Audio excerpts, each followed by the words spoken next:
China does not care anymore about what Western powers are doing. They don't really care about America. They may not even care about Russia anymore, because remember, we just covered the fact that Russia wants to sign a $12 trillion deal with America. It has already been confirmed.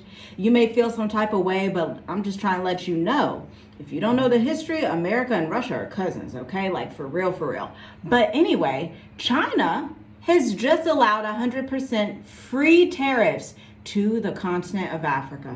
Yes, Africans are about to trade with China, a world superpower, a super advanced civilization, for free. Like, they're going to send their products through the Indian Ocean and give them to Africa for free, except for what they pay for the actual product itself. And I want to cover with my husband what this means for South Africa, Egypt, the Swahili Coast, and the Mascarene Islands, because these nations happen to be on an ancient trade route that you're probably unaware of. Yes, since we've been here in Africa, we realize, in America we do, we see our shirts and stuff, they say made in China, but even so, more here in Africa. So like we always say, it's a divide that is happening. Although we covered Russia wanting to use the US dollar and stuff, but now China is doing something pretty big. That's huge. That's huge. Starting, I believe they said May 1st, 2026, it will be 100% free tariffs for African countries.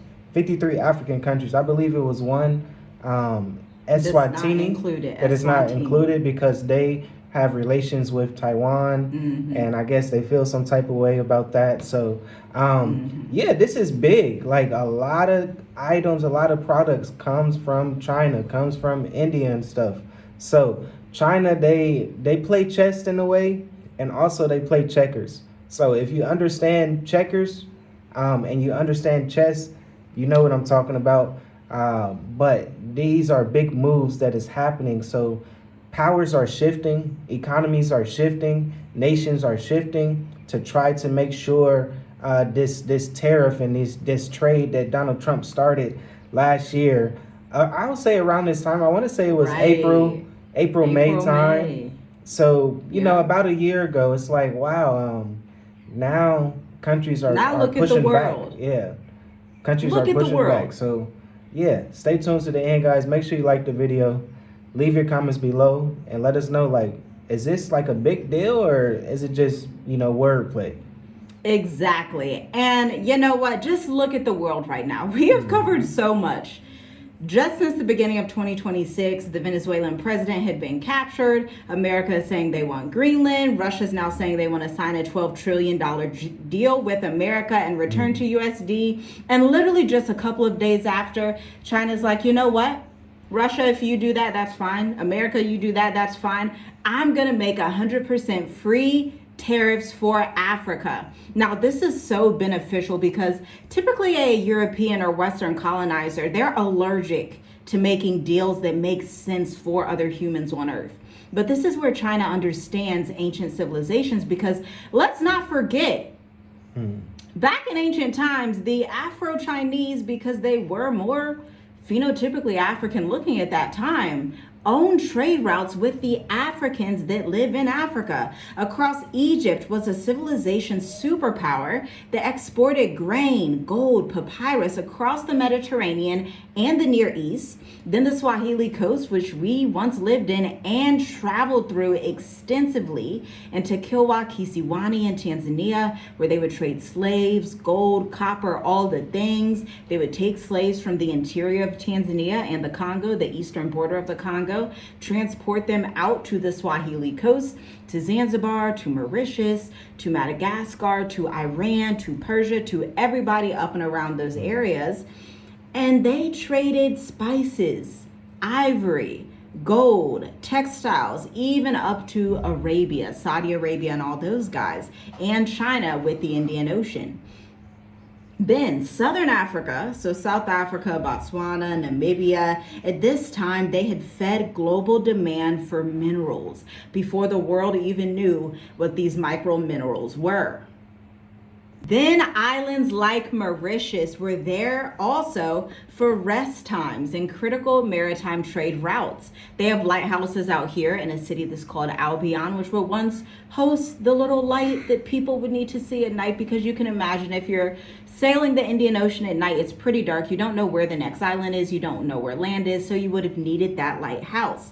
These areas were critical for world trade. And it looks like China understands the assignment, because remember Ibrahim Traore of Burkina Faso, if you're unaware, he had did a speech months ago talking about the 1200s, the year 1200 AD, the Dark Ages as Europe likes to call it. But this is a time where Africa was in its renaissance. The Black Moors were ruling Spain. Trade was happening, even though they don't teach you this in Western school books.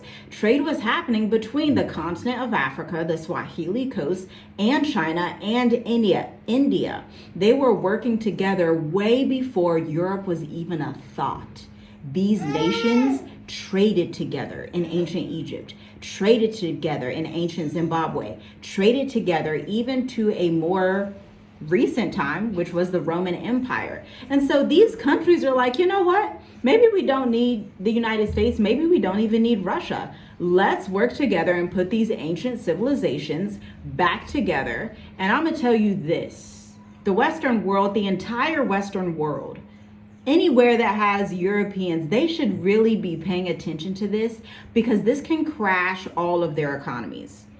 Already, the United States and Europe are not getting along, and they're dumping each other's government bonds. They're doing the trade wars. But in the midst of that crumbling and these trade wars happening in Europe and America, and Russia forming new alliances with America, China is saying, I see value on the African continent. America historically, and especially in recent times, has not been very good at African diplomacy.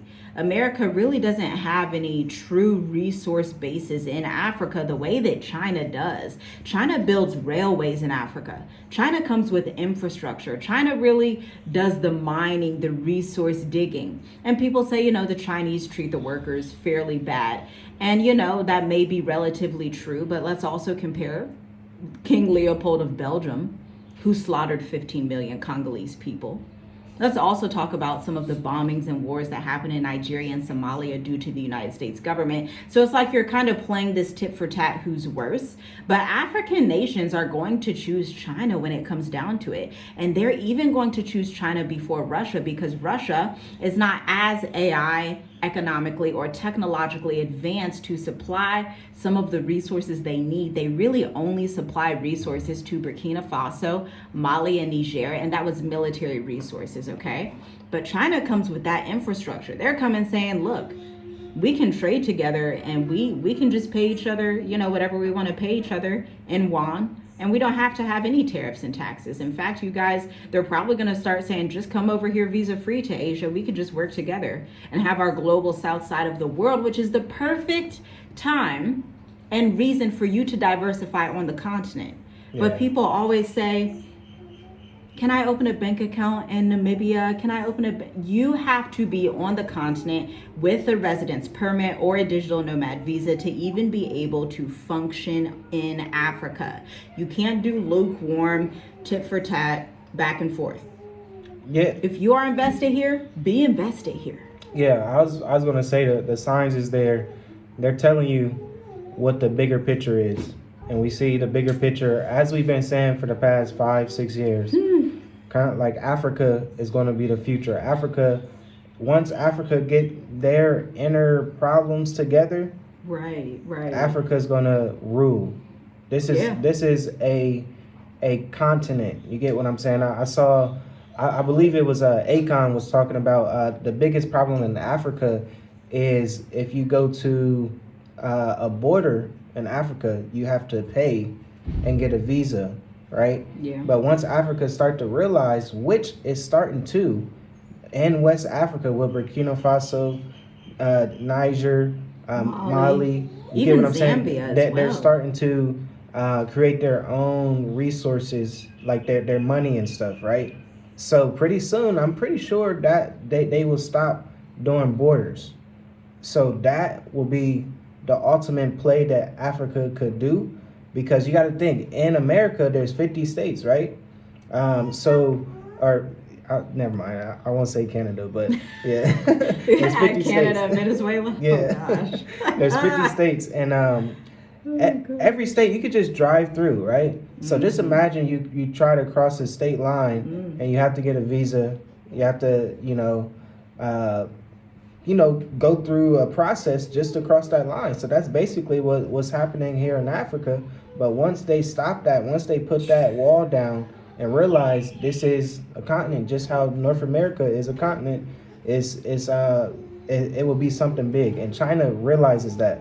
They see it. They've been doing that way back when. I remember being in Tanzania, and the local people was like, yeah, the Chinese used to come here and work here, but they used to be on the street selling tomatoes, selling coconuts, like really sitting like a local.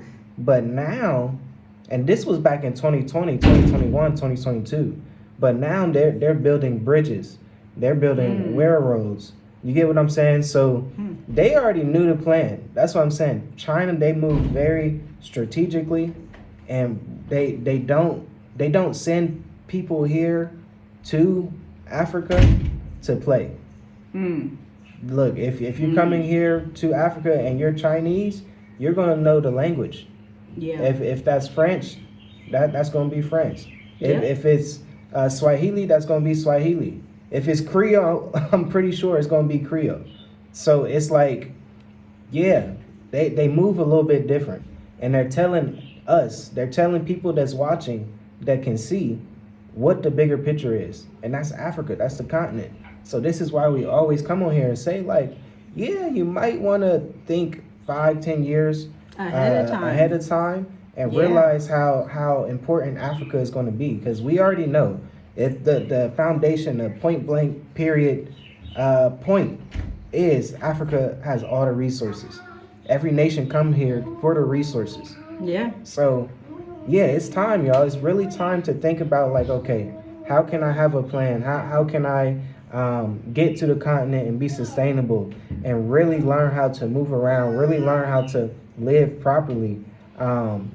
Because that's, Donald Trump is saying the same thing. If you get citizenship in Africa, or if you have dual citizenship anywhere, you're going to have to choose pretty soon. Yep. So that's just what it is. If you're serious about this move, you have to be serious about it. It's not time to play again. So this is why, we do the things that we do, like the Mature Adult Intensive, that we just opened up. And it begins March 8th. March 8th at 2 p.m. Eastern for 4 weeks. Check it out, www.journeywithus. MoveToAfrica.com/services. Now, a lot of people are like, what happens if Europe decides to pull what they did in the World War I and II eras and have this council where they just try and recolonize? I want to lay something out very clearly. It's a data point that a lot of you don't understand. Some of you do understand the remnant. Shalom, shalom. Hey there. But a lot of people don't understand. You do not have the ingredients for a full-out colonization in Africa from Europe and European counterparts, including Russia, okay, and Israel. Let's be real. They cannot colonize simply due to the fact that these nations are not repopulating. Yeah. During those times, their nations had higher marriage rates, had higher population rates. It's impossible to colonize a continent that reproduces to the extent that Africa reproduces civilization today. Why do you think 500,000 immigrants from South America and Africa were just let into Spain? Spain and Italy pay people to move to these villages and have multiple children and families. Because of population. If you have children, you are gold now. If you can repopulate and your average population of your household is you have 4 children, come into these European countries, because they don't have enough people. It's impossible to colonize. It's impossible for them to even stand without humans. And so you need to understand that you just don't have that same recipe that you had back in 1920, back in 1890. that's when the Western world and Europe were on the rise. They were kind of not really truly on the rise. They were probably at their height during the Roman Empire. But it took a while. It took years and years and years for them to fully collapse the way it is today. And the main thing that shows you somebody is going to collapse, this is why biblical narratives are so important. We have gotten so far away from what it means to be blessed or cursed. You are blessed if you can repopulate. You are cursed if you cannot repopulate. The end. There is no if, and, or but. There's no I don't feel like being a parent. There's no, oh, I don't really feel like. Stop. You're either blessed and you can repopulate, like Abraham, Isaac, and Jacob. The promise was not just, oh, you're just going to be so rich. You're just going to be. The promise was, I'm going to give you seed. And your seed, your children, your descendants are going to populate this entire world. And they're going to be the most blessed people on the face of the earth. They're going to turn out to be a blessing for the entire earth because the Messiah is going to come through your lineage. The whole idea is about lineage. Let's get back to Genesis. The whole first command that Yah ever gave humans was to be fruitful and multiply. And so if you cannot be fruitful and multiply, your civilization crashes. You are coming to a pivotal point in history where our children's children are going to grow up and see the earth is mostly filled with African and Indian populations. That's it. The earth will just be filled with African Indian population. So a lot of these nations are dying out to the extent that the only thing that they can do right now is dump each other's government bonds, have trade wars, and argue. That's the only thing left to do. And then if they're being a little bit more precautious, try to invite some Africans in, try to invite some Indians in, try to invite somebody that can repopulate and build while their civilizations are declining. Yeah, that's 100% true, because when you think about it, like if you do your research, or I'm pretty sure you know about America, right? How expensive it is, and how, it's really a struggle for a lot of people that is there, right? And that's the same thing in China too. If you really start to do your research within China is crashing too. It's crumbling. So that is a perfect example of, like, man, they do all this stuff, but the real reason is it gets back to the word, as we say. You are blessed if you can produce. You are cursed if you cannot, and that's just what it is. It really comes down to that, and you just got to realize where is production is going to last. Only one continent. Even India is now citing that their population is decreasing.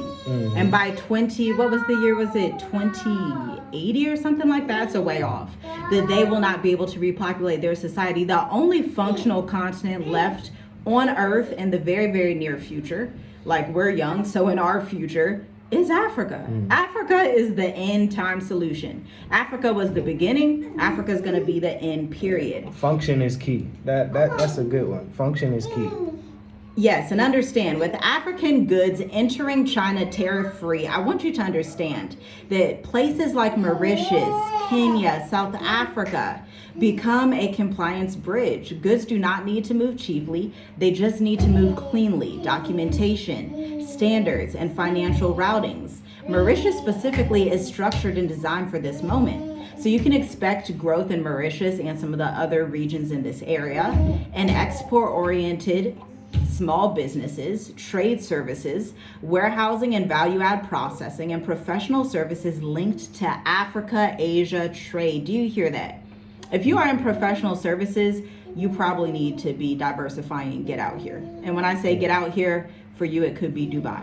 For you it could be Seychelles. It could be Mauritius. It could even be Madagascar. But you want to be somewhere in very, very close proximity to the continent and Asia, because this is going to be the last frontier that is open. And South Africa is the gatekeeper that is reclaiming its role. In ancient and early modern era trade, whoever controlled the Southern Passage controlled risk. Prior to people being able to go through the canals in the Middle East, the Chinese would sway all the way through South Africa to get all the way up to West Africa. So that was a passage that people knew to go through. They knew that they would have to go all the way down south if they wanted to reach the Middle East, China, India. If they were on the west coast of Africa, if they were in Spain, if they were in Portugal, they would have had to take those routes, okay? As China increases imports from Africa, South Africa benefits not only from its exports, but also from port dominance, rail and logistical infrastructure, regional aggregation of goods from the SADC countries, which are inclusive of South Africa, Botswana, Mauritius, Tanzania, Angola, Zambia, Madagascar. These are all Southern African development countries, and it's basically an alliance in Southern Africa. A lot of people don't talk about this, but Southern Africa is uniquely unified in a way that East and West are not. They're able to trade very cleanly, so you can get products from a Seychelles to a South Africa very easily, from a Botswana to a South Africa, from a Tanzania to a South Africa. You can get those products and trade very simply via the SADC.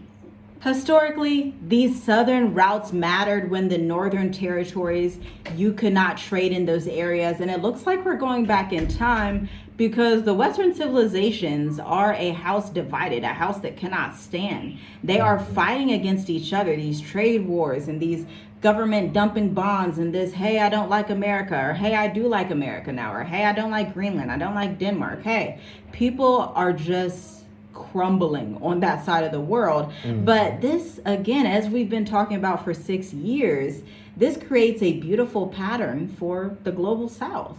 It's going to boost industrial manufacturing, regional trade hubs, energy and mineral exports, and services tied to scale and consolidation. Kenya, Tanzania, and the revival of the Swahili trade logic. You should know Kenya and Tanzania's coastlines once anchored one of the most sophisticated trade cultures in history.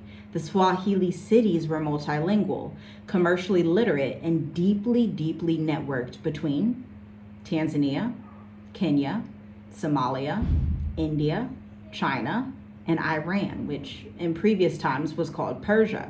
Modern Kenya is reclaiming that DNA. That tariff-free trade access that China just unlocked is going to reward agricultural imports and exports so that, of course, the Chinese can eat, processed foods, textiles, light manufacturing, but more importantly, specifically, Kenya will benefit from speed.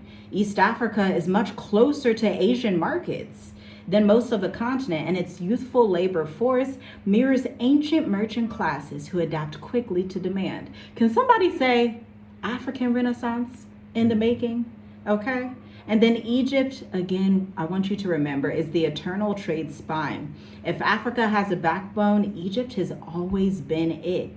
From the Nile to the Red Sea to the Mediterranean, Egypt mastered multi-directional trade thousands and thousands and thousands of years ago. Today, with Asia-Africa trade expanding, Egypt's role strengthens through logistics, manufacturing, energy, and canal-adjacent services. So for Egypt, these 0% tariffs, they're going to amplify Egypt's advantage as a mass exporter rather than a niche player who just has the pyramids and tourism, just as it did in antiquity. This is the deeper pattern. What we're witnessing is not globalization 2.0 or the Western powers are going to recolonize Africa and Understand, Africa predates colonization. Way, like, really get deep into your history bag, okay? Africa's economies grow faster when they control routes, export value and not dependency, and serve as bridges, not battlegrounds. China's tariff decision already cements the deal and accelerates a shift that we already knew was underway. Countries aligned with ancient trade logic, ports, neutrality, production, and trust are going to compound faster than those that are at war with each other and with their own people. History is not repeating itself exactly, but it is rhyming with precision. And Africa is back in the stanza that matters most. You know, the one where goods move, wealth accumulates, and power quietly compounds. Yeah, that's good. That's it's just history. When you look at the map, you will start to understand, like, Yeah. when there was before colonization. Just think about America. Was America America? Think about that. America wasn't a thing. Exactly. Was nobody So worried about it America? seems like these places is starting to just go back to nothing, and then where everything was being traded is here in Africa and Asia and parts of Europe. You get what I'm saying? So yeah, it's getting back to that time. I know it's going to take some years, but this is great news for Africa. I guess for China also, but you know, you still got to just pay attention to what's going on. So thanks for tuning in, guys. Make sure you like the video, leave your comments below, and we will talk to you in the next one. Shalom, shalom. Shalom.